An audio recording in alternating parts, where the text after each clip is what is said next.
नमस्कार, स्वागत है आप दर्शकों का। आप देख रहे हैं न्यूज़ 18 का डिजिटल प्लेटफॉर्म। मैं हूं आपके साथ रजनी चौबे। भारत के लाखों करोड़ों लोगों को इन दिनों भीषण गर्मी का सामना करना पड़ रहा है। पश्चिमी विक्षोभ के सक्रिय होने के साथ ही बंगाल की खाड़ी और अरब सागर में मौसमी परिवर्तन की वजह से आंधी, तूफान और बारिश की घटनाएं भी हो रही हैं। पिछले दिनों दिल्ली एनसीआर में तेज हवा के साथ बारिश हुई है। आने वाले दिनों में भी तेज हवा के साथ बरसात की संभावना जताई जा रही है। मौसम विभाग का कहना है कि अल नीनो की वजह से इस साल ज्यादा गर्मी और कम बारिश होने के आसार हैं, जबकि आईएमडी के इस पूर्वानुमान का असर दिखने भी लगा है। अल नीनो की वजह से कम बारिश होने की भविष्यवाणी ने किसानों के माथे पर चिंता की लकीरें खींचती हैं। इन सब मौसमी खलल के बीच आईएमडी ने अगले साल अल नीनो की स्थिति को लेकर नया सुखद पूर्वानुमान जारी किया है। मौसम वैज्ञानिकों का ऐसा कहना है कि साल 2027 में अल नीनो कमजोर पड़ जाएगा और ला नीना मजबूत होगा। इस वजह से सामान्य या फिर उससे ज्यादा बारिश होने की प्रबल संभावना है।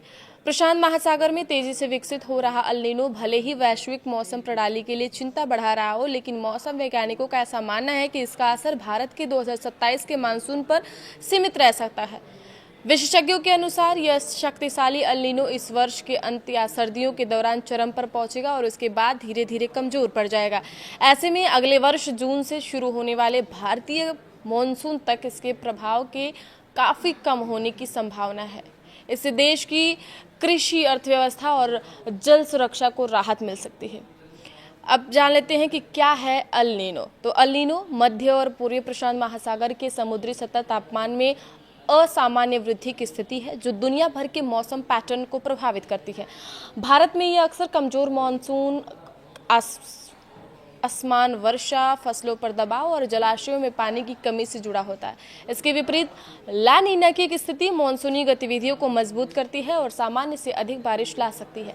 अल नीनो और ला नीना में अंतर क्या है, इस पर बात करें तो समुद्र के तापमान का जो अंतर होता है, जैसे अल नीनो में प्रशांत महासागर, पैसिफिक ओशियन के मध्य और पूर्वी हिस्से का पानी सामान्य से अधिक गर्म हो जाता है, जबकि ला नीना में यही पानी सामान्य से ज़्यादा ठंडा हो जाता है। दोनों घटनाएं ईएनएसओ यानी ई नीनो साउथर्न ओसिलेशन चक्र का हिस्सा है। मॉनसून का असर। अल नीनो आमतौर पर भारत में कमजोर मॉनसून और कम बारिश से जुड़ा माना जाता है। इसके विपरीत ला नीना के दौरान भारत में सामान्य से अधिक बारिश और बेहतर मॉनसून की संभावना बढ़ जाती है। हवा और दबाव की स्थिति। अल नीनो के समुद्र ट्रेंड विंड्स कमजोर पड़ जाती है, जबकि ला नीना में ये हवाएं सामान्य से ज़्यादा मजबूत हो जाती हैं। इसके वैश्विक मौसम प्रणाली प्रभावित होती है। तापमान और मौसम पर प्रभाव। अल नीनो दुनिया के कई हिस्सों में गर्मी और सूखे की स्थिति पैदा कर सकता है, वहीं ला नीना अक्सर ठंडे मौसम, ज़्यादा बारिश और कुछ क्षेत्रों में बाढ़ जैसी स्थिति पैदा करता है। भारत की अर्थव्यवस्था पर इसका क्या असर है, तो भारत की कृषि काफ़ी हद तक मानसून पर निर्भर है। इसलिए अल नीनो के कारण फसल उत्पादन, खाद्य कीमतों और अर्थव्यवस्था पर दबाव बढ़ सकता है, जबकि ला नीना कई बार खेती के लिए फायदेमंद साबित होता है। मौसम वैज्ञानिकों ने 1951 के बाद से प्रमुख अल नीनो वर्षों के आंकड़ों का अध्ययन किया है। 1997 से 98 और 2015 से 16 जैसे सबसे शक्तिशाली अल नीनो एपिसोड में देखा गया है कि समुद्री तापमान वर्ष के दूसरे हिस्से में तेजी से बढ़ा, सर्दियों में चरम पर पहुंचा और फिर अगले मानसून तक पहले कमजोर हो गया।